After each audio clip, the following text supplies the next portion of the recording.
Hello दोस्तों, मैं Sandeep educator आपके लिए लेके आया हूँ राजस्थान के जोधपुर के राठौड़ वंश का पार्ट नंबर 2।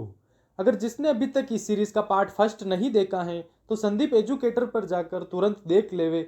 इसी के साथ मैंने मेवाड़ के राजवंश तथा चौहान राजवंश की भी सीरीज बना दी है, जो आरपीसी व आरएसएसबी द्वारा गत परीक्षाओं में पूछे गए प्रश्न हैं उनकी मैंने महत्वपूर्ण सीरीज बनाई है। और दोस्तों, मैं विश्वास के साथ कहता हूं कि जो आगामी आने वाले एग्जाम है उनमें यह सीरीज आपके लिए बहुत ही कारगर साबित होने वाली है। इसीलिए इस सीरीज को महत्वपूर्ण सीरीज समझ के पढ़िए। तो आज का पहला प्रश्न देखिए।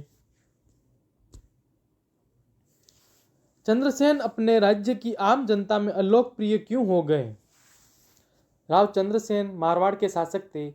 उन्होंने अंतिम समय में एक ऐसा कार्य कर दिया जिसके जिसके कारण वह अलोकप्रिय हो गए। उन्होंने क्या किया कि धन लूटना शुरू कर दिया था, महाजन वर्ग से धन लूटना शुरू कर दिया था, इसीलिए ये अलोकप्रिय हो गए थे। तो सही उत्तर होगा ऑप्शन बी। अगला प्रश्न, मुगलों से निरंतर संघर्ष में रहने वाले मारवाड़ के शासक का नाम बताइए।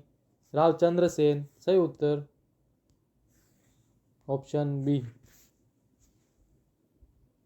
अगला प्रश्न, दुर्गादास राठौड़ ने मारवाड़ के किस शासक को गद्दी पर बिठाने में सहयोग दिया? सही उत्तर होगा ऑप्शन बी, अजीत सिंह को। दुर्गादास राठौड़ ने अजीत सिंह को शासक बनाने में बहुत ही महत्वपूर्ण योगदान दिया था। इसी कारण कर्नल जेम्स टोड ने दुर्गादास राठौड़ को राठौड़ों का यूलिसेस कहा तथा जीएस ओझा ने, गौरीशंकर हीराचंद्र ओझा ने इनको मारवाड़ का अणबिंदिया मोती कहा। बहुत महत्वपूर्ण बात है ये दोनों। कर्नल जेम्स टोड ने इनको राठौड़ों का यूलिसेस कहा तथा जीएच ओझा ने इनको मारवाड़ का अणबिंदिया मोती कहा। तथा अजीत सिंह का लालन पोषण गोराधाई ने किया था, जिसे मारवाड़ की पन्ना। सही उत्तर ऑप्शन बी, अजीत सिंह। अगला प्रश्न, मारवाड़ का कौन सा शासक स्वतंत्रता प्रेमी था जिसने मुगलों की अधीनता स्वीकार नहीं की? सही उत्तर राव चंद्रसेन। देखो दोस्तों, ये प्रश्न ऐसे ही रिपीट होते हैं। ये तीसरी बार ये प्रश्न आ गया राव चंद्रसेन का। इसी तरह ये प्रश्न रिपीट होते हैं। ये सीरीज इसीलिए मैं लेके आया हूँ कि आपके पास महत्वपूर्ण प्रश्न जो आपके पास पहुंच सके, जिससे आप अभी तक वाकिफ नहीं हो, क्योंकि प्रश्न अधिकतर रिपीट ही होते हैं। अगला प्रश्न देखिए, मारवाड़ का भूला बिसरा नायक किसे कहा गया? राव चंद्रसेन। थोड़ी देर पहले मैंने बताया था। सही उत्तर ऑप्शन ए। अगला प्रश्न, मारवाड़ से निष्कासन के बाद दुर्गादास को मेवाड़ राज्य में क्या पद दिया गया? देखो दोस्तों, दुर्गादास को मारवाड़ से निकाल दिया गया क्योंकि अजीत सिंह को कान का कच्चा कहते हैं। ये लोगों की बातों में आ जाते हैं, इसीलिए उनको कान का कच्चा कहा गया। फिर दुर्गादास राठौड़ को मारवाड़ से निष्कासित कर दिया तथा मेवाड़ में चले गए थे। मेवाड़ में उन्हें एक तो विजयपुर की जागीर दी तथा रामपुरा का हाकिम नियुक्त किया गया। ये मेवाड़ की वंशावली से भी ये महत्वपूर्ण प्रश्न है कि दुर्गादास राठौड़ को कहाँ का हाकिम नियुक्त किया गया? रामपुरा का हाकिम नियुक्त किया गया तथा विजयपुर की जागीर दी गई थी। तो सही उत्तर होगा, इसको हाकिम बनाया गया था, ऑप्शन बी। अगला प्रश्न, राजकुमार अजीत सिंह को जोधपुर का राज्य पुनः दिलाने में किसका योगदान सर्वाधिक रहा है?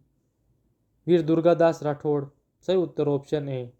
समझ रहे हो आप कि ये प्रश्न इसी तरह रिपीट हो रहे हैं, इसीलिए मैं बोलता हूँ कि आप इस सीरीज को महत्वपूर्ण सीरीज समझ के पढ़िए। तथा एक महत्वपूर्ण बात यह है कि वीर दुर्गादास राठौड़ की छतरी उज्जैन में है, शिप्रा नदी के किनारे उज्जैन में है, ध्यान रखना। अगला प्रश्न, इतिहासकार जीएच ओझा के अनुसार मतिरे की राड़ नामक युद्ध कब लड़ा गया था? सन 1644 ईस्वी में मतिरे की राड़ हुई थी।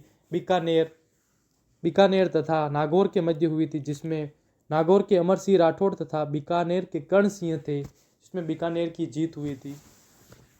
सही उत्तर ऑप्शन बी। अगला प्रश्न, गिरिसुमेल युद्ध में शेरशाह सूरी का मुकाबला राव मालदेव के किन दो सेना नायकों से हुआ? राव मालदेव के दो महत्वपूर्ण, या उसे बोलते हैं अपन, विश्वसनीय सेनापति थे जेता और कुंपा। बहुत वीर आदमी थे ये दोनों, जेता और कुंपा थे। तो जेता और कुंपा, सही उत्तर ऑप्शन डी। अगला प्रश्न, गिरी सुमेल का युद्ध कब लड़ा गया था? सन 1544 ईस्वी में गिरी सुमेल का युद्ध लड़ा गया। गिरी सुमेल का युद्ध राव मालदेव तथा शेरशाह सूरी के मध्य लड़ा गया था। इस युद्ध में भले जीत शेरशाह सूरी की हुई, परंतु यह जीत उनकी बहुत ही कठिन जीत हुई थी। इसीलिए उन्होंने कहा था कि एक मुट्ठी भर बाजरे के लिए मैं हिंदुस्तान की बादशाहत खो देता। ये उन्होंने बोला था, क्योंकि जेता और कुपा जो बहुत ही वीर पूर्वक सेना नायक थे मालदेव के, उन्होंने बहुत वीरता से लड़ाई की थी तथा इनके पसीने छुड़ा दिए थे शेरशाह सूरी के। इसीलिए शेरशाह सूरी ने यह बोला था कि मैं मुट्ठी भर बाजरे के लिए हिंदुस्तान की बादशाहत खो देता। सही उत्तर ऑप्शन सी। अगला प्रश्न, गिरी सुमेल का युद्ध लड़ा गया। देखो विद्यार्थियों, ये तीसरी बार वापिस आ चुका है, तो आप समझ रहे हो ना कि मैं क्यों बोलता हूँ कि पुराने क्वेश्चन ही पढ़ो। आप अधिकतर वही रिपीट हो रहे। तो जनवरी 1544 ईस्वी में यह युद्ध लड़ा गया था। सही उत्तर ऑप्शन ए। अगला प्रश्न, झिंगोली या घिंगोली पर्वतसुर का युद्ध 1807 ईस्वी में लड़ा गया था। विद्यार्थियों, घिंगोली का युद्ध जयपुर तथा मारवाड़ के शासकों के बीच लड़ा गया। इसका एक कारण था, जो मेवाड़ के महाराणा भीम सिंह थे, उनकी पुत्री कृष्णा कुमारी का संबंध पहले जोधपुर में हुआ था, परंतु उनकी होने वाले हस्बैंड या होने वाले पति की मृत्यु हो गई थी। फिर जयपुर में उनका रिश्ता जोड़ दिया गया। तो उसके बाद जयपुर तथा जोधपुर के बीच में ये विवाद हो गया था तथा अमीर खां पिंडारी के कहने पर कृष्णा कुमारी को जहर देकर इस युद्ध को शांत किया। तो इसका सही उत्तर होगा ऑप्शन सी, जयपुर और जोधपुर के मध्य हुआ था। अगला प्रश्न, राव जोधा ने किस वर्ष में जोधपुर नगर की स्थापना की? जोधपुर नगर की स्थापना 1459 ईस्वी में की गई थी। सही उत्तर ऑप्शन बी। अगला प्रश्न, राव जोधा कौन था? राव जोधा जोधपुर का संस्थापक था।